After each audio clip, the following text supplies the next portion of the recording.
Halo semuanya, perkenalkan saya Septiana Nilam dengan NIM 119240009. Nah, pada kesempatan kali ini, saya akan mempresentasikan makalah mengenai pemanfaatan gerakan bawah tumbler sendiri sebagai upaya pengurangan sampah plastik di lingkungan kampus ITB Jatinangor. Sebelumnya, terdapat beberapa hal yang melatar belakangi penulisan makalah ini. Di antaranya adalah, yang pertama, terjadinya krisis sampah plastik di dunia dan maupun nasional. Nah, secara global, pada tahun 2022, produksi sampah plastik itu mencapai lebih dari 400 juta ton sampah plastik. Dan Indonesia sebagai salah satu penyumbang sekitar 64 juta ton per tahunnya. Kemudian yang kedua, itu kondisi spesifik kampus, yang mana mahasiswa di kampus ITB Jatinangor merupakan pengguna aktif sampah plastik sekali pakai, seperti botol minum, dan juga wadah makanan. Nah, utamanya kita temui di area-area yang padat seperti kantin GKU 2. Yang ketiga, urgensi pengurangan limbah, di mana 100% dari responden yang kami dapatkan itu menilai bahwa kondisi lingkungan kantin itu sudah cukup mengkhawatirkan. Sehingga program gerakan bawah tumbler sendiri ini dinilai cukup efektif atau menjadi solusi yang praktis dalam mengurangi sampah plastik di lingkungan kampus. Kemudian, dalam penulisan ini terdapat 4 masalah yang kami rumuskan. Yang pertama, bagaimana tingkat pemahaman, kesadaran, dan partisipasi mahasiswa ITB Jatinangor terhadap gerakan bawah tumbler. Yang kedua, faktor apa saja yang mendorong dan menghambat mahasiswa dalam menerapkan gerakan bawah tumbler di lingkungan kampus. Yang ketiga, seberapa efektif gerakan bawah tumbler dalam mengurangi penggunaan plastik sekali pakai di lingkungan kampus. Dan yang keempat, strategi apa yang dapat dilakukan untuk meningkatkan keberlanjutan gerakan bawah tumbler di ITB Jatinangor. Nah, selain itu, ada juga tujuan yang kami ajukan atau tujuan yang kami rumuskan dalam penulisan makalah ini. Yang pertama, itu adalah untuk menganalisis tingkat pemahaman, kesadaran, dan juga partisipasi mahasiswa terhadap gerakan bawah tumbler. Yang kedua, untuk mengidentifikasi faktor pendorong dan penghambat pelaksanaan gerakan bawah tumbler di lingkungan kampus. Yang ketiga, untuk mengevaluasi efektivitas gerakan bawah tumbler dalam mengurangi sampah plastik. Dan yang keempat, untuk merumuskan strategi apa saja atau rekomendasi untuk mendukung keberlanjutan gerakan bawah tumbler di lingkungan kampus. Nah, dalam penulisan makalah ini, kami juga menggunakan metodologi dan teknik seperti menggabungkan metode kuantitatif dan juga kualitatif melalui pendekatan deskriptif analitis, di mana data-data yang kami dapatkan itu melalui pengisian kuesioner oleh teman-teman TPB dan juga studi literatur seperti jurnal, buku, ataupun artikel-artikel yang sangat relevan dengan topik yang kami bawakan.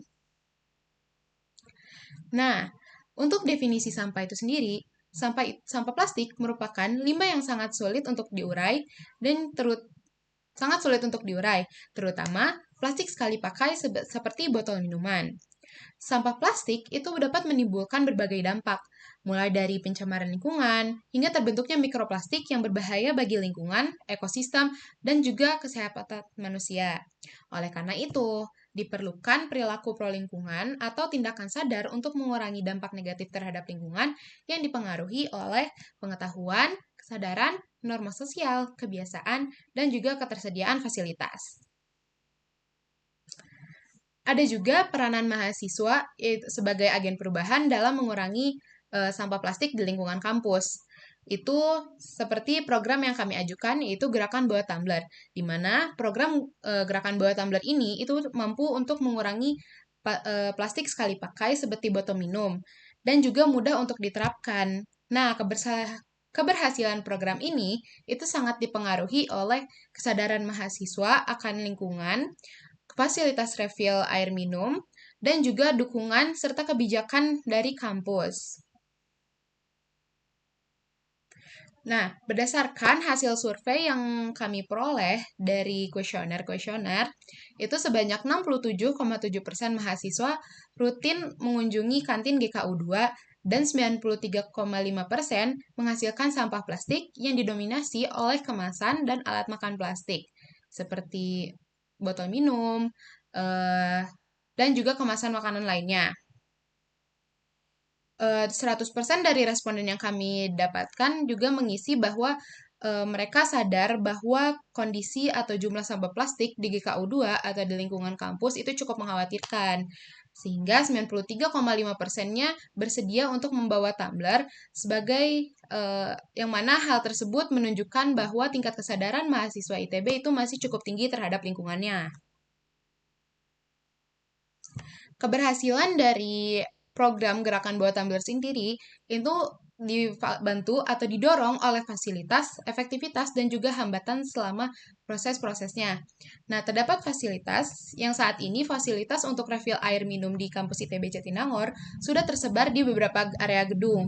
Hanya saja penyebarannya belum merata, sehingga pemanfaatan dari fasilitas ini belum optimal. Nah, dan juga sebanyak 83,8% mahasiswa itu merasakan perubahan dari membawa tumbler sendiri, di mana mereka mulai merasakan mulai mengurangi konsumsi minuman sekali pakai atau pembelian botol minum berkemasan plastik. Sehingga program ini dinilai cukup efektif dalam mengurangi sampah plastik. Namun, meski demikian, tetap saja terdapat hambatan yang terjadi selama keberjalanan program ini. Entah itu karena tumbler yang berat atau memakan tempat, lupa membawa tumbler, atau juga karena kurang praktis tumbler dalam membawa tumblernya. Nah, dari hasil penelitian tersebut diperoleh simpulan bahwa sampah plastik di lingkungan kampus, khususnya dari aktivitas konsumsi mahasiswa, masih tergolong tinggi dan mengkhawatirkan. Namun, tingkat kesadaran mahasiswa ITB Jatinangor terhadap partisipasi mengurangi sampah plastik itu cukup tinggi, sehingga tergerak untuk membawa tumbler sendiri, yang terbukti cukup efektif dalam mengurangi penggunaan plastik sekali pakai di lingkungan kampus. Keberhasilan program ini juga dipengaruhi oleh dukungan dari fasilitas yang disediakan oleh kampus dan juga kebijakan-kebijakan kampus yang berkelanjutan. Terdapat juga saran yang kami ajukan dalam penulisan makalah ini. Yang pertama, itu kampus perlu menambah dan meratakan fasilitas refill air minum di seluruh area kampus. Kedua, perlu dilakukan edukasi dan kampanye berkelanjutan untuk meningkatkan konsistensi mahasiswa dalam membawa tumbler. Yang ketiga, diperlukan dukungan kebijakan kampus yang mendorong pengurangan plastik sekali pakai. Dan yang keempat, mahasiswa diharapkan terus berperan aktif dalam menerapkan perilaku ramah lingkungan di lingkungan kampus. Nah, kemudian berikut adalah referensi-referensi yang kami dapatkan atau yang kami gunakan dalam penulisan makalah, baik dari jurnal, artikel, maupun buku-buku yang relevan dengan topik yang kami bawakan. Sekian presentasi yang saya paparkan. Semoga apa yang saya paparkan ini bisa memberikan manfaat untuk lingkungan sekitar dan meningkatkan kesadaran bagi para mahasiswa untuk menggunakan tumbler dan mengurangi penggunaan sampah plastik sekali pakai. Terima kasih.